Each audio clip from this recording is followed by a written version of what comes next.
Hello people, welcome to our channel. ఈరోజు పాలక్ పన్నీర్ ఎలా prepare చేసుకోవాలో చూద్దాం. ఫస్ట్ 2 కట్టలు పాలకూర తీసుకుని నీట్గా వాష్ చేసుకుని పక్కన పెట్టుకోండి. తర్వాత స్టవ్ మీద వాటర్ పెట్టుకుని పాలకూరని వేసి కొంచెం సాఫ్ట్గా అయ్యేంత వరకు బాయిల్ చేసుకోండి. బాయిల్ అయిన పాలకూర చల్లారిన తర్వాత మెత్తగా గ్రైండ్ చేసి పక్కన పెట్టుకోండి. ఇప్పుడు కర్రీకి కావాల్సిన పదార్థాలు చూద్దాం. 2 మీడియం సైజ్ ఆనియన్స్, 1 ఇంచ్ అల్లం, 4 వెల్లుల్లి రబ్బలు, అలానే 2 పచ్చిమిరపకాయలు. ఇవన్నీ సన్నగా కట్ చేసుకుని పక్కన పెట్టుకోండి.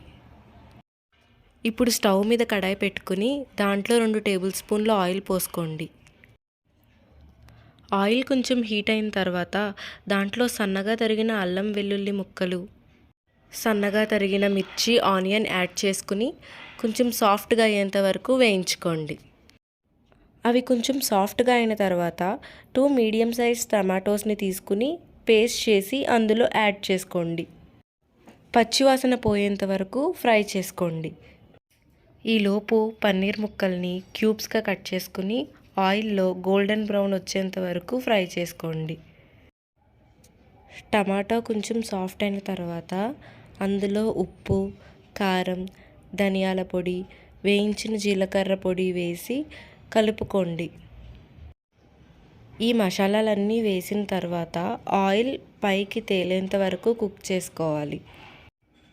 మిక్సీ చేసి పక్కన పెట్టుకున్న పాలకూర పేస్ట్ని ఇందులో యాడ్ చేయండి.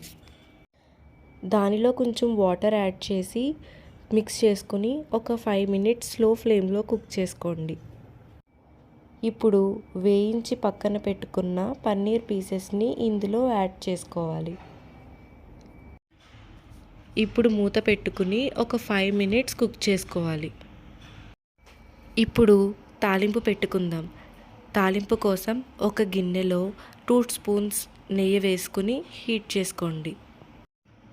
నెయ్యి బాగా హీట్ అయిన తర్వాత అందులో సన్నగా తరిగిన అల్లం వెల్లుల్లి, అలానే జీలకర్ర, సన్నగా కట్ చేసుకున్న పచ్చిమిరపకాయ, ఇంకా 2 ఎండుమిరపకాయలు వేసి బాగా ఫ్రై చేసుకోవాలి. బాగా వేగిన తాలింపుని పన్నీర్ కర్రీలో వేసుకుని మిక్స్ చేసుకోవాలి. అంతే, మన పన్నీర్ కర్రీ రెడీ అయిపోయింది. ఈ పన్నీర్ కర్రీ నార్మల్ రైస్లో కంటే రోటీస్, జీరా రైస్, వెజ్ బిర్యానీలోకి బాగుంటుంది. మేమైతే జీరా రైస్తో సర్వ్ చేసుకున్నాం. మేమైతే ఇలా చేసుకున్నాం. మీ ఇంట్లో కూడా ఇలానే ప్రిపేర్ చేసుకుంటారా? ఇలానే ప్రిపేర్ చేసుకుంటే కింద కమెంట్ చేయండి. మా వీడియోస్ కనుక మీకు నచ్చినట్లయితే లైక్ చేయండి, షేర్ చేయండి, అలానే సబ్స్క్రైబ్ చేసుకోవడం మర్చిపోకండి.